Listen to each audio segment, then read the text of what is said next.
Well, well, well. Oh, you're beginning just like that. Look who it is. I wasn't settled. It's Hannah and Shane. Again.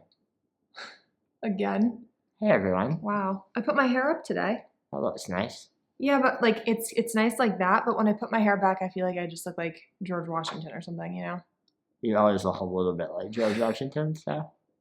So I'll just keep if I'm looking like this, it's because I want you to see my bun. Speaking of George Washington, today we're talking about how to cope with getting weaker over time. Or maybe more broadly, so that we appeal to a wider audience. Change. I was gonna say, actually, I had this idea in my mind, not today. This video is both for disabled people that may be experiencing the loss of function, or change in function over time, but also for everyone. I think we all deal with a loss in our lives, obviously. And change in general, And definitely. change, yeah. So, you know, even if you're not atrophied like me, stick around. We've got lots of fun stuff to talk about. Hello. Hello. Welcome to the show. Welcome to the show.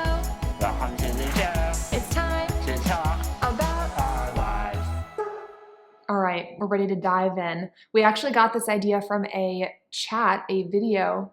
What do you call that? A Zoom? A Zoom? I don't know. Well, that's a brand. Like, you know, we like a video call with one of our patrons, and we kind of talked about this topic, and now we're going to do a whole video about it. It was a really interesting idea. It was, you know, it started with the question of like, how do you,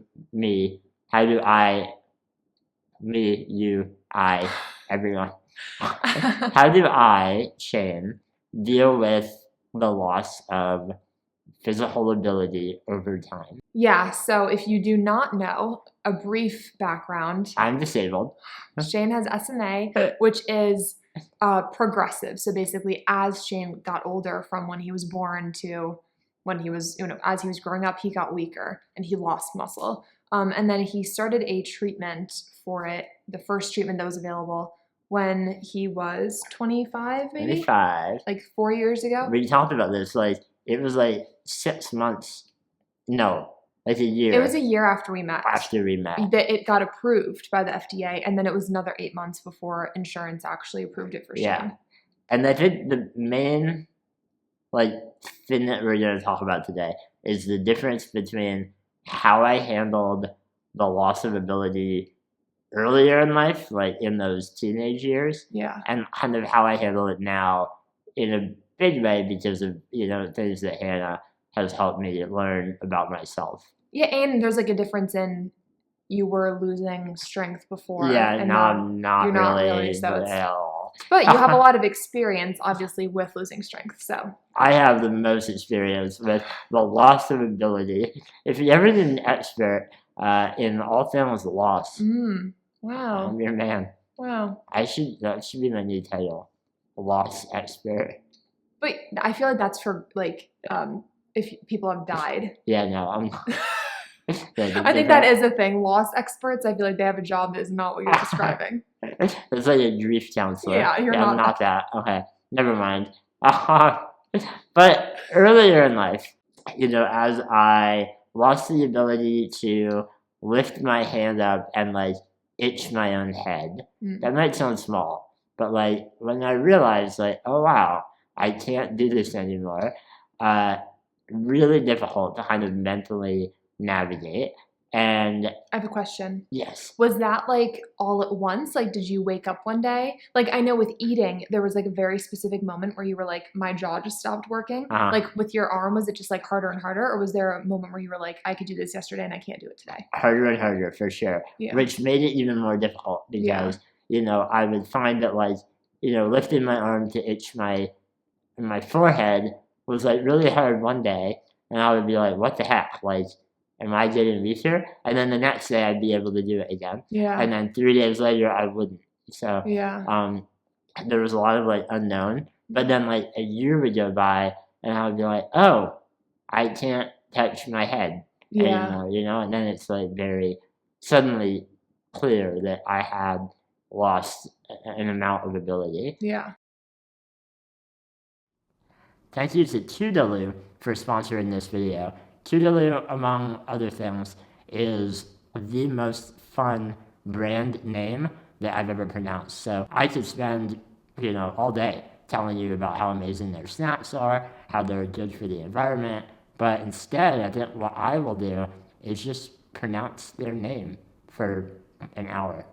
Toodaloo, Toodaloo, Toodaloo. All right, I'm gonna step in here.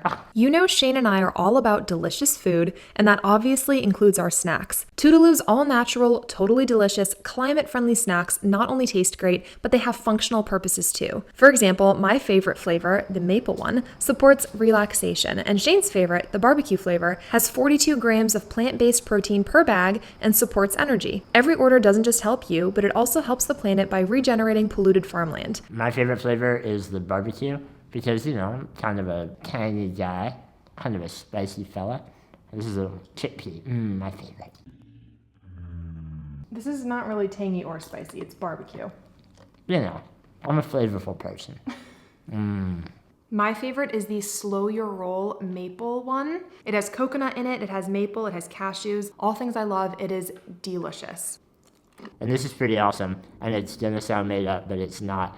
If it's not the best trail mix you've ever had, Toodaloo will refund you your money. So, go for it. Click the link below to get $5 off your first order of ridiculously tasty Toodaloo. Don't forget that they will regenerate 100 square feet of polluted farmland with every order.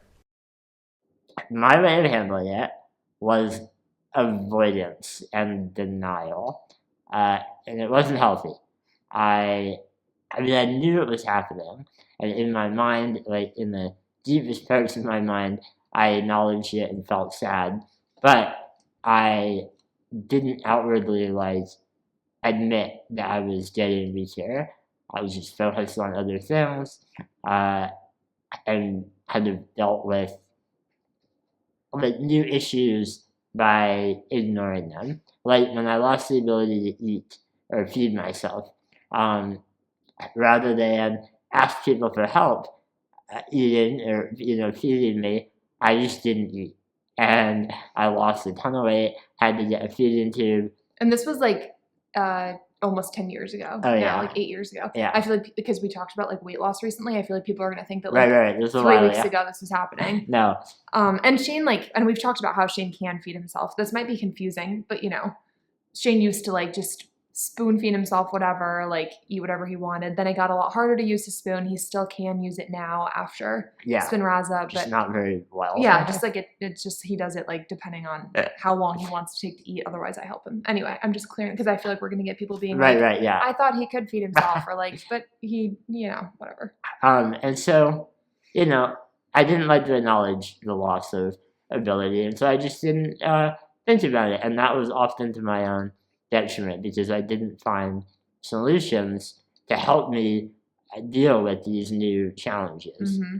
And then Hannah came into my life. And I do think that it's interesting that Hannah knew me prior to treatment, when I had that old mindset, and then post-treatment. Yeah, I think I came in at an interesting time because I feel like the first year that I knew Shane, the year before he started, or the year before treatment was even a thing, he was not expecting it to become a thing. He wasn't it's coming in a year. It was not on the horizon at all in his life. So that year, I think that was a year of losing a lot of function. Mm-hmm. I feel with SMA, there's years can go by where nothing really happens, and then there's a period of time where you just lose function. It depends on the person. And so that was a time for Shane when he was losing a lot of function. And then when treatment came around, that was a huge, there's a video about this where you talk about this, but that was obviously, that was a huge emotional thing. And then after that, he was more stable. So it was just a time of a lot of change. That Lots was of just emotion. Yeah, I was also there, but we were also long distance, which I think that made it frustrating at times because in that first year when Shane was losing function, he would tell me on FaceTime, he would be I couldn't eat dinner at all tonight. And I'd be well, did you ask like one of your parents to help? And he would be like, no. And I'd be like, oh my God, well, I can't do anything from 1,000 miles away. So like, that's really frustrating to hear, you know, that you didn't ask for help and like now you're hungry. Yeah.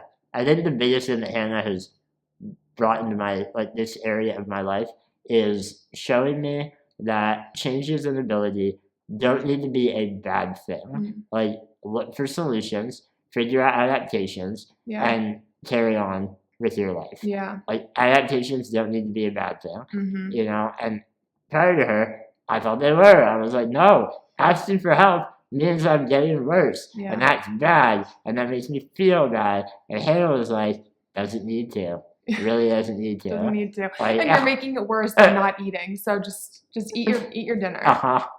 And like, you know, in the years that we've been together, Hannah has come up with so many important adaptations to like help with the things that I can't do on my own.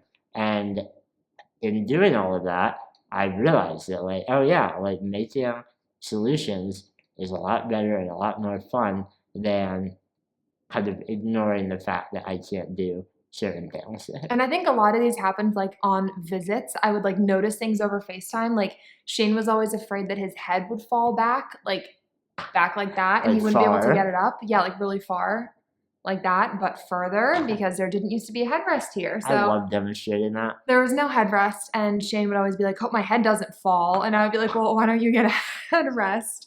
And he would be like, nah.